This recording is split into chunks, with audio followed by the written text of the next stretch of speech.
Market view में आपका स्वागत है दोस्तों। मैं हूं महावीर जैन और आज हम बात करने वाले हैं कैस्ट्रॉल लिमिटेड इंडिया के बारे में। फिलहाल ये स्टॉक अगर हमें देखें तो अपने ऑल टाइम हाई से लगभग 60% तक डाउन के डिस्काउंटेड रेट पे मिल रहा है।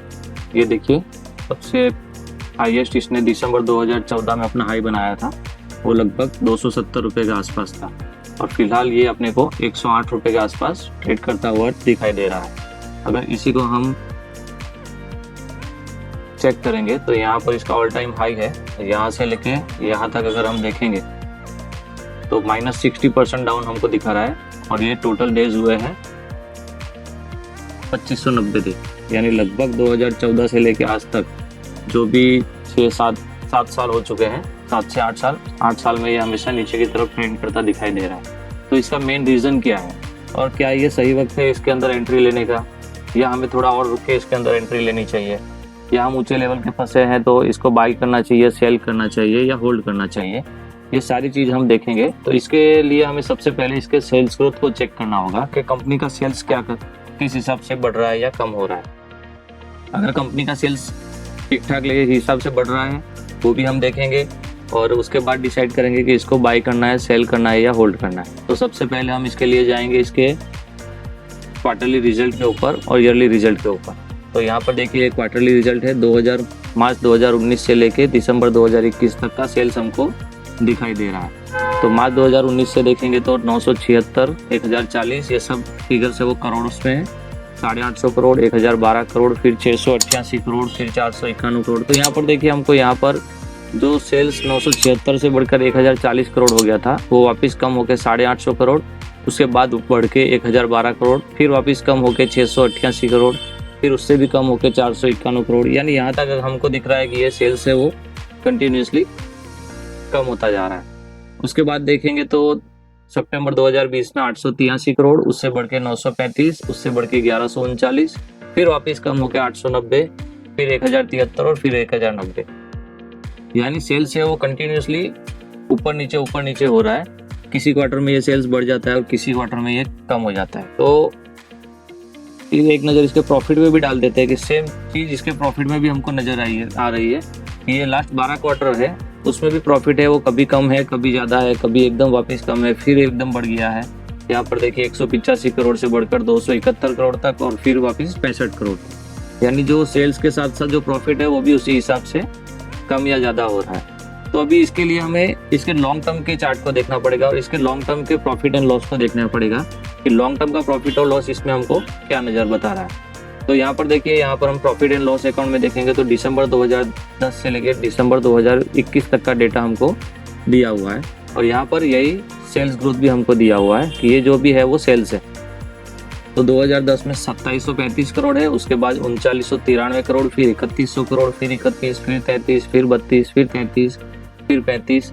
तो यहाँ पर सेल्स कम या ज़्यादा हो रहा है वो भी हमको दिख रहा है, लेकिन किस हिसाब से कम या ज़्यादा हो रहा है इसका परफेक्ट परसेंटेज निकालने के लिए हम ये सारा डेटा जो है सेल्स का वो ईयरली एक एक्सेल शीट में ले लेते हैं और फिर इसको जाके चेक करते हैं। तो यहाँ पर मैंने क्या किया है, एक्सेल शीट में 2010 से लेके 2021 तक का ये रो बनाई हुई और यहाँ पर जो है ये इसकी सेल्स की रो बनाई हुई है। ये ईयरली सेल्स है और ये ईयर है। 2010 में 2735 करोड़ का सेल्स था और 2011 में 3993 करोड़ का सेल्स था। यानी यहाँ पर अगर ये जो मैंने बनाया वो ग्रोथ बनाया हुआ है तो कितने करोड़ का ग्रोथ दिया हुआ है। 2011 में देखेंगे तो 2993 करोड़ सेल्स था और उससे पहले 2010 में 2735 करोड़ यानी 258 करोड़ का सेल्स का इसमें इंक्रीज हुआ है। अब इसी चीज़ को हम परसेंटेज में देखेंगे तो 9.43% सेल्स है वो बढ़ा हुआ है। उसके बाद में देखेंगे तो 2012 में 3121 करोड़ का सेल्स कंपनी दिखा रही है, 2011 में 2993 करोड़ था। यानी यहाँ पर देखेंगे तो पिछले साल के मुकाबले 128 करोड़ ग्रोथ हुआ है। तो इसी चीज़ को अगर हम परसेंटेज में देखेंगे तो यहाँ पर देखिए ये साल में जो ग्रोथ है वो सिर्फ 4% बढ़ा है। जहाँ पर 2011 में सेल्स था वो 9% के हिसाब से बढ़ा था, वहीं पर 2012 में 4% के हिसाब से बढ़ा हुआ है। यहाँ पर मैंने परसेंटेज का फॉर्मूला लगा के रखा है, इस हिसाब से ये डायरेक्ट फिगर मेरे को मिल रहा है। तो यहाँ से देखें तो यहाँ तक 2020 तक अगर हम इसको ले जा करके देखेंगे तो 2012 2013 में देखें तो ओनली 1% सेल्स बढ़ा है, 2014 में -2% है। ये देखिए 2014 में टोटल सेल्स 3,392 करोड़ था, वो कम होकर 3,298 करोड़। सेल्स ग्रोथ बढ़ने की बात तो दूर है, यहाँ पर सेल्स और कम हुआ है -2%। उसके बाद देखेंगे तो वापिस 2% का इंक्रीज है, फिर 6% का इंक्रीज है, फिर 8% का इंक्रीज है, फिर 2019 में देखेंगे तो 0% माइनस में है, और 2020 में देखेंगे तो ये सेल्स ग्रोथ कम होकर सीधा -22 करोड़ 22% दिखा रहा है। यानी जहां पर 2019 में 3,877 करोड़ का ग्रोथ था, वो कम होकर 2020 में 2,997 करोड़, यानी 880 करोड़ रुपया ग्रोथ कम हुई है। सेल्स तो हुई है लेकिन सेल्स में भी कमी आई है, ग्रोथ दूर है। लेकिन अभी यही चीज हम 2021 में ले जाके देखेंगे, तो यहाँ से यहाँ देखेंगे तो जहाँ पर 2020 में 2,997 करोड़ था, वहाँ पर 2021 में 4,192 करोड़ का सेल्स ग्रोथ हमको कंपनी दिखा रही है। यानी 39% का सेल्स ग्रोथ यहाँ पर कंपनी वो दिखा रही है। दूसरी एक चीज देखें तो पिछले 10 साल में सबसे हाईएस्ट सेल्स भी 2021 में आया हुआ है। ये चीज आप समझ रहे हैं? तो अभी इसी चीज को आप चार्ट के हिसाब से ले जाके उसके सेल्स ग्रोथ और उसके चार्ट को भी हम चेक करेंगे कि क्या रेट पे क्या चीज हमको मिल रही है। 2010 में जहाँ पर 258 करोड़ 2011 में 258 करोड़ के सेल्स ग्रोथ पर क्या रेट था, और 2021 में क्या रेट हमको मिल रही है। एक चीज हमको नजर आ रही है कि 2021 में कंपनी ने बहुत अच्छा परफॉर्मेंस किया है, 4,192 करोड़। अब हम जाएंगे इसके चार्ट के ऊपर, और चार्ट में जाके इसके लॉन्ग टर्म के चार्ट को हम देखेंगे। तो यहाँ पर देखिए 2010 से देखेंगे तो 2010 में जो रेट चल रहा था वो 57 के आसपास था, और जो उसने अपना ऑल टाइम हाई बनाया था वो 2014 में बनाया था 247 का। 2014 खास याद रखिएगा, ये 2014-15 वाला है, ये नवंबर 2014, यानी ये जो ईयर है वो 2014-15 गिना जाएगा, क्योंकि 31 मार्च 2015 तक का ये जो भी होगा उसके अंदर आएगा। तो यहाँ पर देखेंगे उस साल में सेल्स कितनी थी और प्रॉफिट कितना था। तो प्रॉफिट एंड लॉस अकाउंट में जाएंगे और यहाँ पर देखेंगे 2014-15 में, ये देखिए 2014-15 का ये ईयर है, तो 3,298 करोड़ का टोटल सेल्स था, और उसके सामने प्राइस थी वो 240 रुपए थी, और वहीं पर नेट प्रॉफिट था वो 615 करोड़ का था।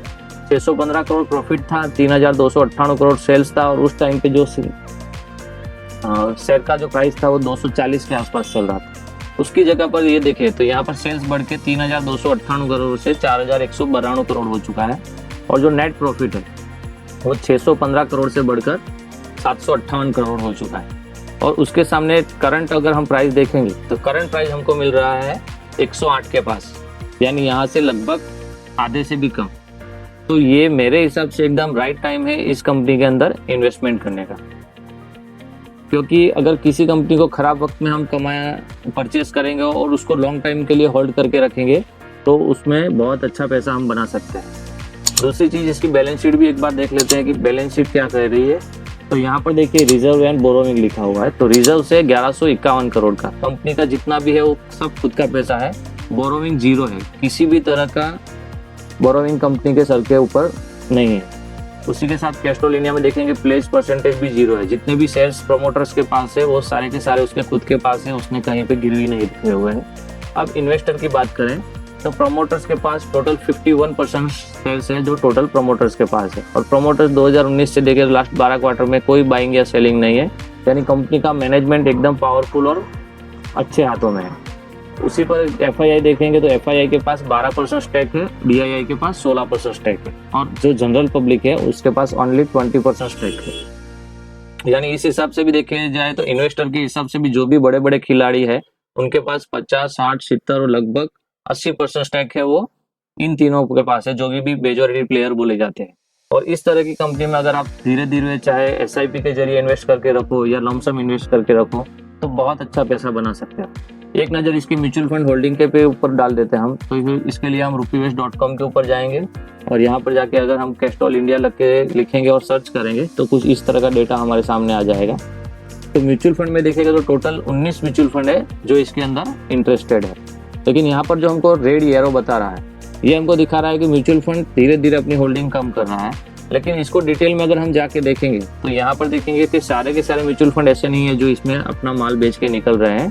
जो भी म्यूचुअल फंड है वो या तो अपना प्रॉफिट बुकिंग कर रहे होंगे, या जो लंबे टाइम के फंसे होंगे उनको कोई और अच्छा स्टॉक मिल गया होगा तो अपने पैसे यहाँ से ट्रांसफर कर रहे होंगे। लेकिन यहाँ पर ये देखिए, ये ग्रीन निशान हमको दिख रहा है यहाँ पर। तो Nippon India ETF Nifty mid cap 150 वाले म्यूचुअल फंड ने इसके अंदर अपनी होल्डिंग इंक्रीज की हुई। दिसंबर 2021 में इनके पास 1,32,000 शेयर्स थे, वो बढ़ा करके 1,37,000 शेयर्स की है। उसी तरह मोतीलाल ओसवाल मिड कैप 150 ने भी इसके अंदर अपनी होल्डिंग इंक्रीज की है।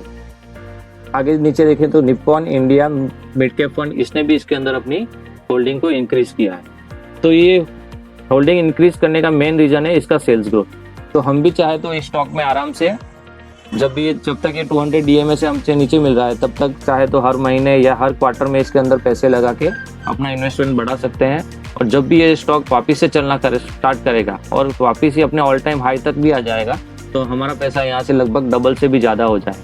क्योंकि फिलहाल जो रेट चल रहा है वो 108 का चल रहा है और हमारे पास जो है वो 250 तक, यानी हमारा पैसा लगभग 1.5 गुना यहाँ से बढ़ जाए, हमारा पैसा टोटल 2.5 गुना हो जाए। तो लॉन्ग टर्म इन्वेस्टमेंट के हिसाब से शेयर एकदम अच्छा है।